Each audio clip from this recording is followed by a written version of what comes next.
नमस्कार। अच्छा, कभी सोचा है कि छोटी-छोटी लगातार की जाने वाली कोशिशों में कितनी ताकत होती है? मतलब कितनी बड़ी कामयाबी दिला सकती हैं वो? आज हम ना अभ्यास के इसी कमाल की शक्ति को समझेंगे एक बहुत ही इंस्पायरिंग कहानी के जरिए। एक सवाल है, क्या एक मुलायम कोमल सी रस्सी एक कठोर पत्थर को काट सकती है? सुनने में तो एकदम इम्पॉसिबल लगता है ना? लेकिन यही सवाल, यही आइडिया हमारी आज की कहानी का बिल्कुल सेंटर है। तो चलिए देखते हैं इसका जवाब मिलता है या नहीं। तो चलिए कहानी शुरू करते हैं। ये कहानी हमें ले चलती है पुराने भारत के एक प्राचीन गुरुकुल में। आप जानते ही हैं, गुरुकुल वो जगह होती थी जहां छात्र अपने गुरु के साथ ही रहते थे और वहीं रहकर सब कुछ सीखते थे। और इसी गुरुकुल में हमारी मुलाकात होती है कहानी के मेन कैरेक्टर वरदराज से। अब वरदराज एक ऐसा छात्र था जिसके लिए सीखना मतलब पहाड़ चढ़ने जैसा था। उसे अपने दोस्तों, अपने साथियों के साथ कदम से कदम मिलाकर चलना बहुत बहुत मुश्किल लगता था। मतलब आप फर्क देखिए, एक तरफ थे बाकी छात्र जो गुरुजी जो भी सिखाते, जो भी श्लोक बताते, वो फटाफट याद कर लेते थे। और दूसरी तरफ था वरदराज, जिसके लिए हर सबक, हर श्लोक उलझे हुए धागों के गुच्छे जैसा था। कुछ समझ ही नहीं आता था, कुछ भी पल्ले नहीं पड़ता था। अब कहानी का जो अगला हिस्सा है ना, वो थोड़ा दिल दुखाने वाला है। ये वो मोड़ है जहां वरदराज अपने सबसे लो पॉइंट पर पहुंचता है। मतलब सोचिए, सालों की मेहनत के बाद भी नतीजा सिफर। तो होता ये है कि साल पर साल बीतते जाते हैं। उसके सारे संगी साथी आगे की कक्षाओं में पहुंच जाते हैं और वरदराज, वो बेचारा वहीं का वहीं रह जाता है, एकदम अकेला, उदास और उम्मीद खो चुका। और उसकी ये हालत देखकर आखिरकार उसके गुरु को भी एक बहुत मुश्किल फैसला लेना पड़ता है।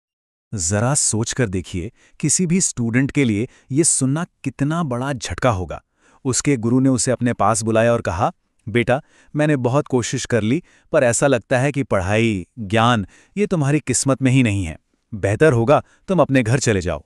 बस ये वो पल था जब वरदराज के लिए मानो सब कुछ खत्म हो गया। लेकिन जैसा कहते हैं ना, हर रात के बाद सुबह होती है, तो कहानी यहां खत्म नहीं होती। बिल्कुल नहीं। अब आता है कहानी का टर्निंग पॉइंट। वो पल जहां गहरी निराशा के अंधेरे से एक उम्मीद की किरण निकलती है। तो टूटे हुए दिल और भारी कदमों से वरदराज अपने घर की तरफ चल पड़ता है। सफर लंबा था, रास्ते में उसे प्यास लगती है, तो वो पानी पीने के लिए एक गांव के कुएं पर रुकता है। वहां वो देखता है कि कुछ महिलाएं कुएं से पानी निकाल रही हैं। और जैसे ही वो पानी पीने के लिए नीचे झुकता है, अचानक उसकी नज़र कुएं की मुंडेर पर जाती है। वो देखता है कि उस सख्त पत्थर पर गहरे निशान बने हुए हैं, लकीरें खिंची हुई हैं। ये देखकर वो एकदम चौंक जाता है। उससे रहा नहीं गया तो उसने पास में ही खड़ी एक महिला से पूछ लिया, ये निशान कैसे बने हैं? उस महिला ने बड़े सहज भाव से मुस्कुराकर जवाब दिया, अरे बेटा, ये निशान किसी ने बनाए थोड़े ही हैं। ये देखो, ये जो नरम सी रस्सी है ना, इसके रोज रोज पत्थर पर घिसने से अपने आप बन गए हैं। और बस, वो एक सीधा साधा सा जवाब था, लेकिन वरदराज के दिमाग में जैसे बिजली कौंध गई। एक विचार, एक सवाल उसके जहन में गूंजने लगा कि अगर अगर ये कोमल सी रस्सी बार बार एक ही जगह घिसने से इतने कठोर पत्थर पर अपनी छाप छोड़ सकती है, तो फिर मैं क्यों नहीं? मैं लगातार मेहनत करके, बार बार अभ्यास करके अपने इस मंद दिमाग पर ज्ञान की छाप क्यों नहीं छोड़ सकता? और बस यही वो पल था, वो एनलाइटनमेंट का मोमेंट था, जब उसे समझ आया कि लगातार की जाने वाली छोटी छोटी कोशिशें भी पहाड़ जैसी मुश्किलों को चीर सकती हैं। इस एक सोच ने, इस एक रियलाइजेशन ने वरदराज को अंदर से बदल दिया, जैसे किसी ने बुझते दिए में तेल डाल दिया हो। उसकी सारी निराशा, सारा दुख एक जबरदस्त जोश में बदल गया। उसके कदमों में अब वापसी की ताकत थी।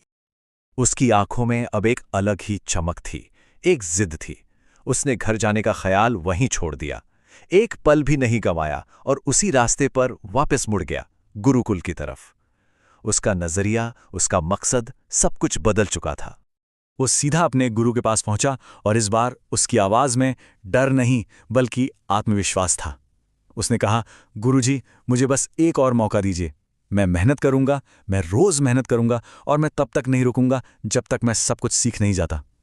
अब वो कोई हारा हुआ शिष्य नहीं था, वो एक योद्धा था जो अपनी लड़ाई लड़ने के लिए तैयार था। तो फिर क्या हुआ इस नए संकल्प का? इस जिद का नतीजा क्या निकला? चलिए अब देखते हैं वरदराज की कहानी का सबसे शानदार, सबसे इंस्पायरिंग हिस्सा। वरदराज ने इसके बाद सचमुच खुद को पढ़ाई में झोंक दिया। उसे दिन नहीं दिखता था, रात नहीं दिखती थी, बस एक ही धुन थी, अभ्यास, अभ्यास और अभ्यास। और नतीजा, अरे नतीजा तो कमाल का था। वही छात्र जिसे लोग मंदबुद्धि कहते थे, अब एक एक करके हर विषय का मास्टर बनता जा रहा था। और देखते ही देखते कुछ ही सालों में वरदराज एक महान विद्वान बन गए। इतने महान कि उनकी शोहरत दूर दूर तक फैल गई। उन्होंने संस्कृत व्याकरण पर कुछ ऐसे ग्रंथ लिखे जैसे कि लघु सिद्धांत कौमुदी, मध्य सिद्धांत कौमुदी, जिन्हें आज भी बड़े बड़े विद्वान पढ़ते और पढ़ाते हैं। अब इससे बड़ा सबूत और क्या हो सकता है उनकी कामयाबी का। तो ये थी वरदराज की कहानी। पर इस कहानी का मतलब क्या है, इससे हमें क्या सीख मिलती है? चलिए इस पूरी कहानी का जो सार है ना, उसे एक सिंपल से फॉर्मूले में बदलते हैं। एक ऐसा फॉर्मूला जो हम सबकी जिंदगी में हर मुश्किल में काम आ सकता है। तो जो सबसे बड़ी, सबसे जरूरी चीज वरदराज की कहानी हमें सिखाती है वो है अभ्यास की शक्ति, द पावर ऑफ प्रैक्टिस। ये एक सीधा सा सिद्धांत है कि अगर आप कोई भी काम लगातार बार बार करते रहें, भले ही वो कोशिश छोटी सी ही क्यों ना हो, तो समय के साथ आप किसी भी रुकावट को पार कर सकते हैं। तो ये है वो 3 स्टेप फॉर्मूला फॉर सक्सेस जो सीधा वरदराज की जिंदगी से निकला है। बहुत सिंपल है। नंबर 1, मेहनत करो, हार्ड वर्क। नंबर 2, रोज करो, कंसिस्टेंसी। और नंबर 3, धैर्य रखो, पेशेंस, क्योंकि उस रस्सी ने भी पत्थर को एक दिन में नहीं काटा था, समय लगता है। और एक बात हमेशा याद रखिएगा, इस फॉर्मूले में इतनी ताकत है कि जिंदगी की बड़ी बड़ी चट्टान जैसी मुश्किलें भी मोम की तरह पिघल सकती हैं। तो अब सवाल यह है कि हमारी जिंदगी का वो कौन सा पत्थर है जिसे हमें अपनी मेहनत की रस्सी से काटना है।